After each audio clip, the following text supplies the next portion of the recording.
Seja bem-vindo ao Do Like ao Lucro, o seu laboratório de ideias onde dados, marketing e comportamento do consumidor se encontram. Meu nome é Ana, eu sou estrategista de conteúdo, mestre em administração, especialista em marketing de influência e análise de consumo. Oi, Ana, tudo bem? Tudo. Eu sou Marco Severo, professor e pesquisador da Universidade Federal de Goiás, trabalho no programa de mestrado e doutorado da UFG, pesquiso marketing e análise de dados, e esse é o Do Like ao Lucro, um podcast que tem como objetivo discutir ciência e evidência em marketing. Nós somos o primeiro podcast que tem como objetivo utilizar pesquisas científicas como fios condutores das nossas discussões de marketing. Então, se você quer entender os bastidores das decisões, estratégias que as pessoas usam ou marcas usam e como isso impacta a sua vida, como alguma coisa vira tendência ou não vira tendência, você está no lugar certo. E os motivos por trás disso, né? Exatamente. Vamos discutir, então, como as decisões de marketing são permeadas pela análise de dados e por pesquisas? Vamos lá. Hoje a gente trouxe um artigo super interessante para vocês, que vai falar como o ser humano se comporta quando ele é atendido por um chatbot. Sim, está muito presente a discussão sobre inteligência artificial no marketing hoje em dia. As pessoas que trabalham com marketing ou em nível operacional, nas rotinas de marketing, ou em nível estratégico, no desenho das estratégias de marketing, têm dúvidas sobre como utilizar a inteligência artificial no marketing, e essa pesquisa fala sobre isso. Eu tenho uma percepção, professor, quando a gente fala de inteligência artificial, que a gente tem níveis de inteligência artificial sem sombra de dúvida. Algumas coisas a gente usa operacionalmente, algumas coisas a gente consegue usar a nível estratégico, então você consegue usar para conduzir as suas decisões. Nesse artigo a gente está discutindo uma pesquisa muito mais operacional, pelo que eu entendi quando eu estava estudando ele.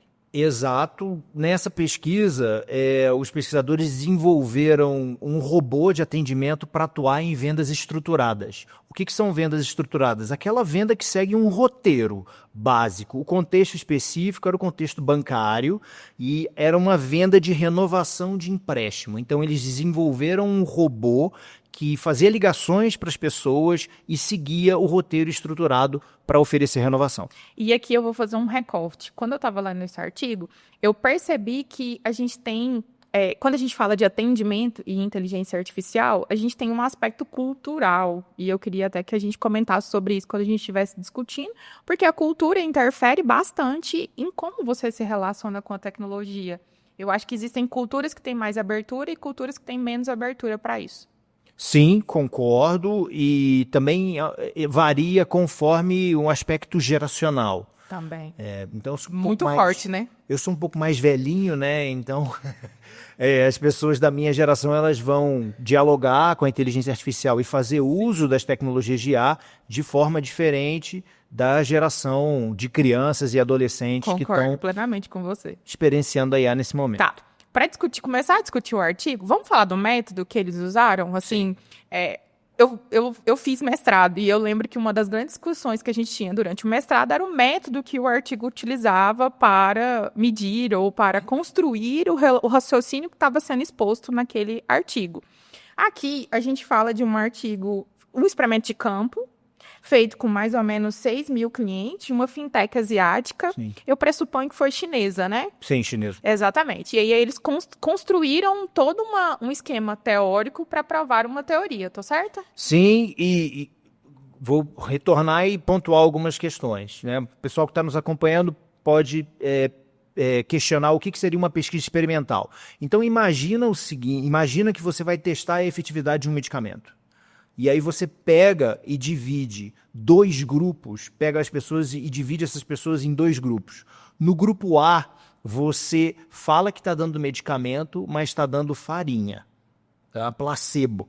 Prestar atenção aí, no grupo A a gente fala que vai fazer uma coisa, mas faz outra. Exato. Então o primeiro grupo recebe o placebo e o segundo grupo recebe de fato o medicamento. Você mensura alguma variável de interesse, esse é o contexto médico, vamos imaginar que a gente está testando um medicamento contra redução da febre, né? E você mede a temperatura antes e depois. Entendi. E aí você compara qual foi o resultado após o grupo que tomou o remédio.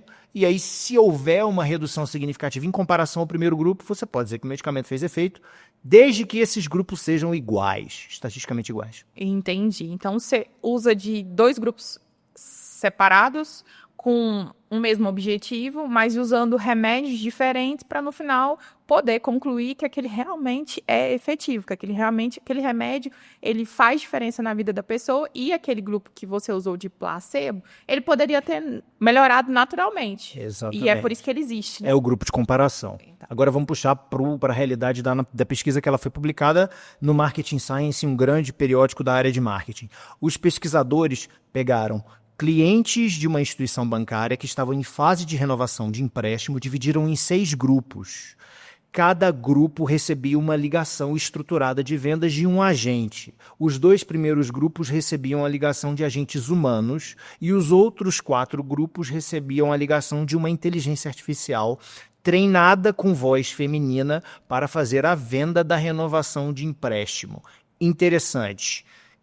2 objetivos básicos na pesquisa. Eles testaram a efetividade da inteligência artificial e se a efetividade variava conforme a apresentação da IA. Então, não é só o uso da inteligência artificial, tem também se essa inteligência tem diferença no processo. Se esse processo pode ser, se as etapas do processo podem ser, influenciar na decisão daquele cliente. Sim, lembrando que são 4 grupos que recebiam ligação da inteligência artificial, né? Então, vou falar a partir do grupo 3, né? Porque o grupo 1 e 2 eram agentes humanos, né? Então, o grupo 3 recebia a inteligência artificial que se identificava como inteligência artificial antes da conversa de vendas. Então, ela já abria a apresentação falando... Na latada. Eu sou a inteligência artificial da instituição bancária XYZ.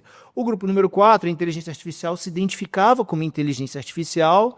O grupo 3, a IA não se identificava como IA. O grupo 4 se identificava antes da conversa. O grupo 5 se identificava após a conversa. E o grupo 6, após a decisão do cliente. Então, será que a forma de apresentação da IA influencia na percepção do cliente?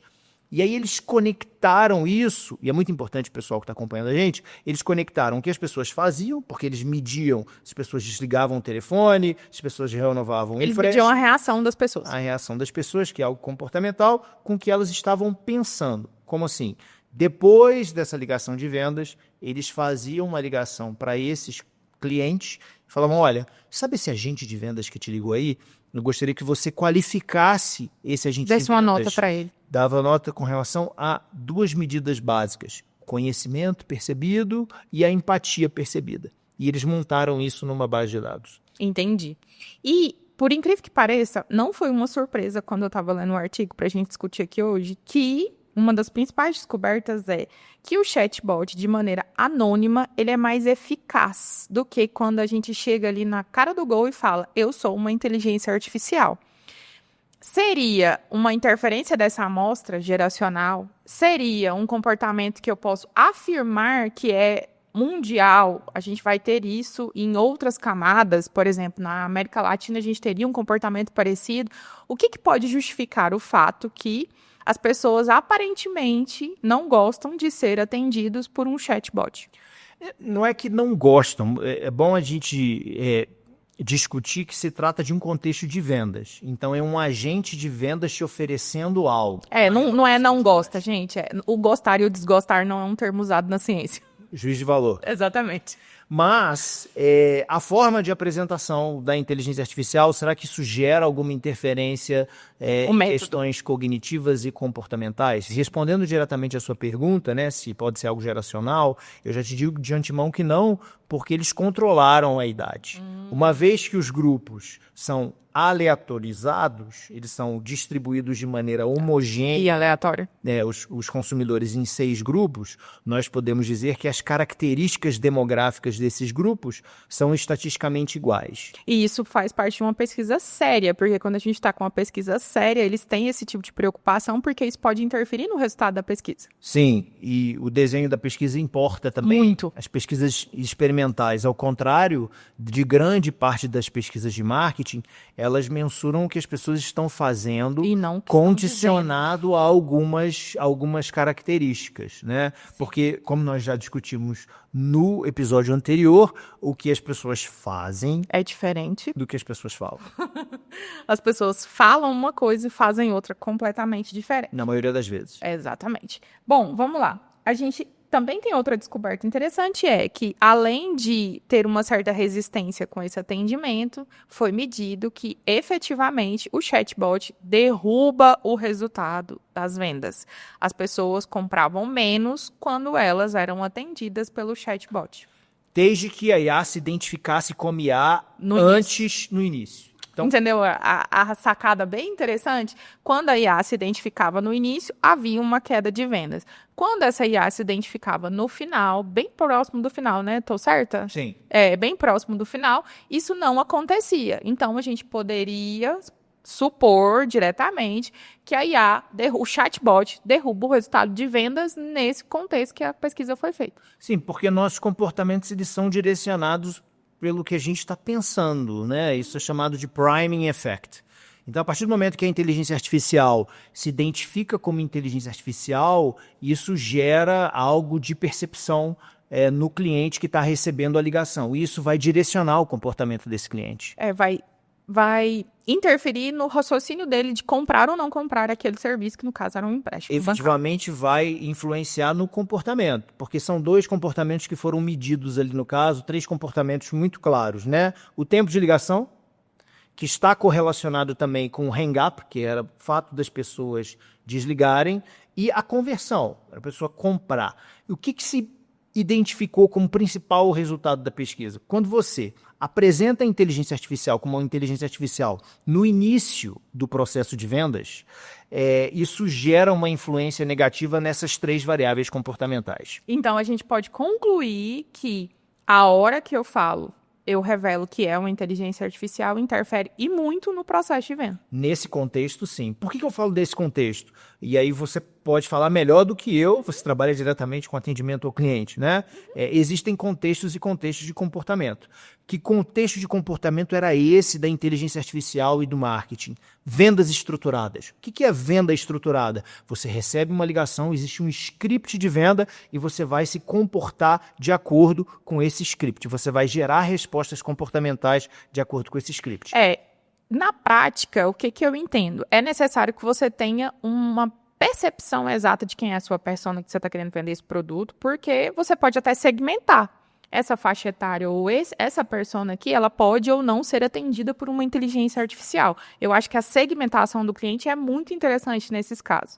E a gente também tem que entender que não é o uso da inteligência artificial, principalmente no atendimento ao cliente, não é um uso só técnico. A gente tem problemas técnicos de a grande maioria das pessoas não entender como é que esse sistema de automação funciona e ter que implementar isso nas empresas, então é uma barreira, mas a gente também tem uma barreira psicológica, a gente precisa entender como o consumidor vai lidar com isso. Eu sei que a maioria das marcas se empolga muito, né? Vou automatizar o meu processo de atendimento ao cliente. Mas você pode? Faz sentido? Quem é o seu cliente? Vamos fazer uma pesquisa antes para entender como é que esse cliente se comporta em relação à inteligência artificial, ao chatbot. Funciona para ele? Faz sentido para ele? Óbvio que eu entendo que quando você tem um volume grande, principalmente ligado ao varejo ou ao serviço, pode ser uma solução assim, maravilhosa. Mas é muito interessante, antes de você fazer um investimento financeiro em cima disso, você entender quem é seu cliente. Com Porque certeza. pode ou não fazer sentido para você. Perfeito. E o que foi identificado nessa pesquisa? Então, primeiro, a inteligência artificial pode performar tão mal quanto seus piores vendedores, que é o primeiro grupo, se você apresentar a inteligência artificial no início das vendas estruturadas. O que seria apresentar a inteligência artificial no início? Ela abre o roteiro de vendas. Olá, tudo bem? Eu sou a inteligência artificial XYZ e estou aqui para vender algo. A pessoa já sabe que está falando com um robô na latada, na largada. Exatamente. Segunda conclusão, extremamente importante. A IA pode performar tão bem quanto seus melhores vendedores se ela se apresentar como inteligência artificial depois do roteiro de vendas. E aí eu tenho uma outra discussão. Qual é a ética disso? Assim. É pesada essa discussão aqui. Sim, estamos enfrentando dilemas éticos que nós não sabemos ainda como resolvê-los. Eles ainda não foram definidos, os limites não foram definidos. Não existe uma legislação que fala sobre isso. E essa pesquisa indica caminhos que podem ser pautados pelas questões éticas, né? Por exemplo, um exemplo prático, revelar ou não revelar a IA para o meu cliente. Mas e se eu revelar? E se eu não revelar? Qual o problema ético disso? E se eu revelar depois que ele toma a decisão que ele comprou algo? Você comprou algo condicionado por uma inteligência artificial. Isso pode gerar um... E eu acho que aqui eu coloco mais um ponto de polêmica. Quando a gente está lidando com gerações diferentes, a gente está lidando com pessoas que têm percepções diferentes sobre isso. E tem graus de confiança diferentes sobre isso. E eu acho que isso pode gerar muitos processos. Muitos. O fato de você tá comprando alguma coisa, efetivamente comprar aquela coisa e às vezes ter uma diferença de interpretação de texto, porque a gente sabe que pode acontecer com gerações que não têm tanta familiaridade ali com a inteligência artificial. Isso pode ser judicial, você concorda comigo? É um caso que pode ser judicializado. Comprei, mas eu comprei de uma inteligência artificial, eu estava falando com a máquina e eu achei que eu estava falando com um humano. É uma discussão válida. Concordo. E agora eu queria te fazer uma pergunta. Você lida muito com atendimento ao cliente e aí são clientes que estão desenvolvendo campanhas para o consumidor final. Sim. Como essas pessoas estão considerando ou não o uso da IA e o uso da tecnologia? Elas estão pensando nesses dilemas éticos? Porque do lado do empresário ele procura muito vender mais, ser mais conhecido, vender melhor. O que eu sinto, professor? Eu sinto que a gente está vivendo um hype onde todo mundo quer usar inteligência artificial de alguma forma, porque as pessoas entendem que seus problemas que são correlacionados com volume, com eficiência, com eficácia, podem ser resolvidos com inteligência artificial. Só que eu acho que falta um raciocínio crítico de que partes do processo isso realmente faz sentido. Por exemplo, se você entrar no ChatGPT e pedir ele para gerar um roteiro, ele vai te gerar um roteiro. Esse roteiro vai fazer sentido dentro da sua estratégia de conteúdo? Faz sentido no seu formato? Faz sentido dentro do seu planejamento? Alguns dias atrás eu vi um post nas redes sociais, acho que foi no Instagram, e estava discutindo a questão da criatividade e o uso da inteligência artificial.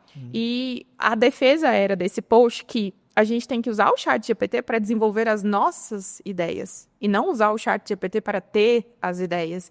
E nesse aspecto eu super concordo, porque senão nós vamos ficar todos mecanizados, todos utilizando a mesma estrutura, porque o chat ou qualquer que seja a inteligência artificial, ela é programada em cima da gente. Sim.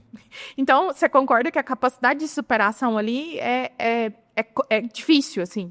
Você vai ser sempre, na minha opinião, você vai ser sempre mais criativo do que uma inteligência artificial. Agora, usar essa inteligência artificial para desdobrar a sua criatividade, para efetivamente resolver seus problemas de fluxo, aquela coisa mecânica que você faz todo dia, isso aí é uma discussão inegável. Não vou nem passar por ela porque é eficiente.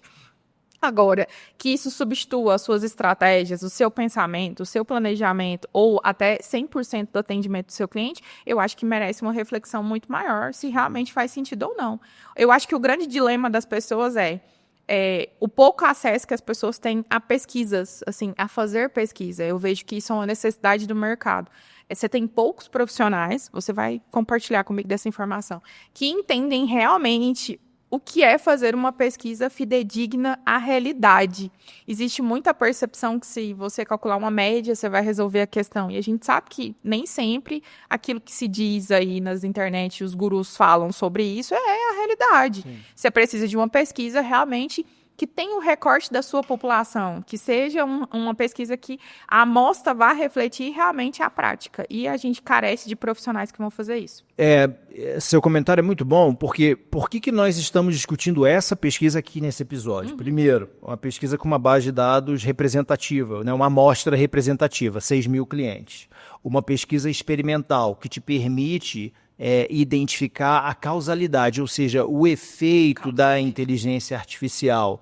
E também uma pesquisa realizada de forma sistemática, em que os pesquisadores coletaram dados de controle que puderam controlar a relação da efetividade da inteligência artificial. Eu acho que quando a gente fala de pesquisa no mundo de forma geral, não vou nem fazer o recorte do Brasil, no mundo de forma geral, é um assunto que é às vezes, um pouco distante da realidade das pessoas. Eu acho que o grande problema de se falar de ciência e se discutir amostra, método, é que a gente não aprende isso na escola, assim, não de forma tão prática. Acho que a gente vai aprender isso quando a gente vai atrás disso como profissional.